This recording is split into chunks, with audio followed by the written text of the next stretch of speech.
Okay, gang, we're still working our way through the Odyssey. Throughout the Odyssey, Odysseus ends up in all kinds of relationships. Maybe we should call them entanglements, with all sorts of different women. Each of these different relationships seems to present a different alternative, a different kind of life that Odysseus might live. So let's begin with Calypso. One of the most important moments in the entire poem happens in Book 5, when Odysseus is on Calypso's island, or rather when he leaves Calypso's island. We learn in Book 7 that Odysseus has been on Calypso's island for 7 years. On the surface, the island doesn't seem that bad. It's described as a paradise. Odysseus sleeps with Calypso every night. But apparently, it's deeply unsatisfying. In fact, Odysseus is miserable. In Book 5, when Hermes comes looking for Odysseus, we hear, "But Hermes did not find Odysseus, since he was sitting by the shore as usual, sobbing in grief and pain. His heart was breaking.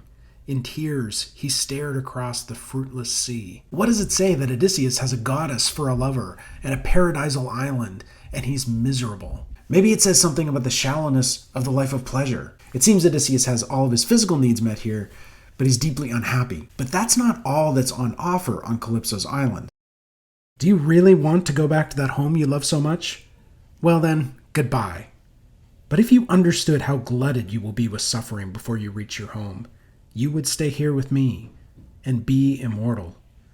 Though you might still wish to see that wife you always pine for. And anyway, I know my body is better than hers is. I'm taller too. Mortals can never rival the immortals in beauty. The significant thing here is that Calypso doesn't just offer Odysseus pleasure, right?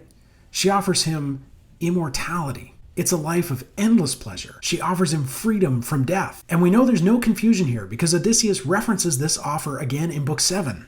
When speaking of Calypso, he says, "Lovingly she cared for me, vowing to set me free from death and time forever.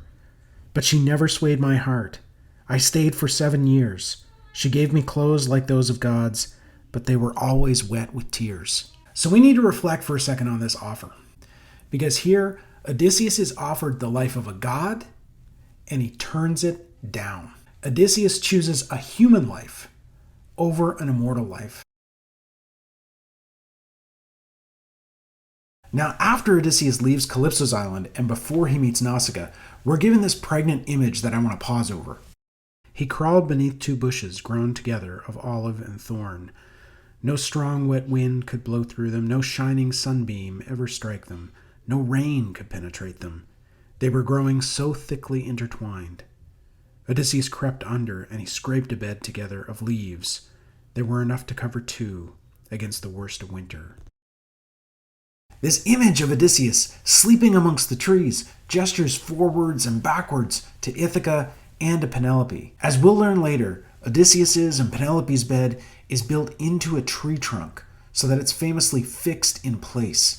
And so this moment where Odysseus falls asleep amongst the trees is reminding us that all of these different romantic options ought to be measured against Odysseus' marriage to Penelope.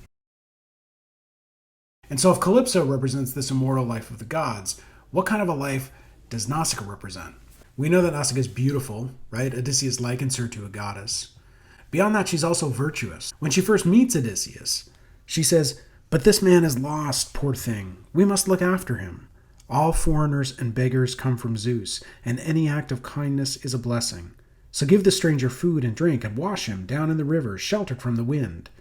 In Book 7, King Alcinous suggests that Odysseus marry his daughter. He says, "My heart is not the type to feel anger for no good reason. Moderation is always best. Athena, Zeus, Apollo, what a congenial man you are. I wish you would stay here and marry my own daughter and be my son. I would give you a home and wealth if you would like to stay."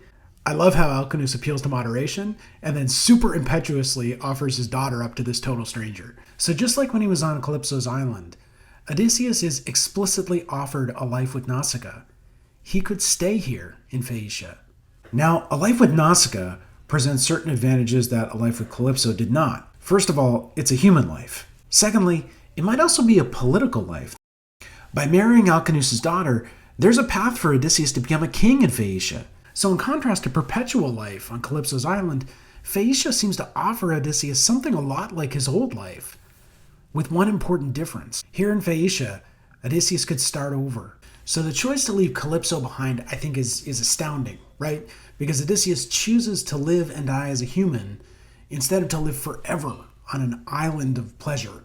But the choice of Ithaca over Phaeacia, or maybe Penelope over Nausicaa, is just as profound. Because what Nausicaa offers specifically, I think, is a new beginning, an opportunity for reinvention, for starting over. And Odysseus rejects that. It's essential to recognize throughout the poem, Odysseus chooses Penelope again and again. He drags his feet sometimes, but he chooses Penelope over goddesses and eligible young princesses. So as we read the poem, we ought to think about what Penelope can offer Odysseus that other people can't. Here's one counterintuitive possibility. For Odysseus, returning home is going to mean taking responsibility. It's going to mean atoning in some way for the things he's done and the consequences his actions have had for his family. That whole process is likely to be deeply uncomfortable, maybe even painful, but maybe it's what Odysseus wants, or at least maybe it's what he needs. Okay, as always, thanks for watching.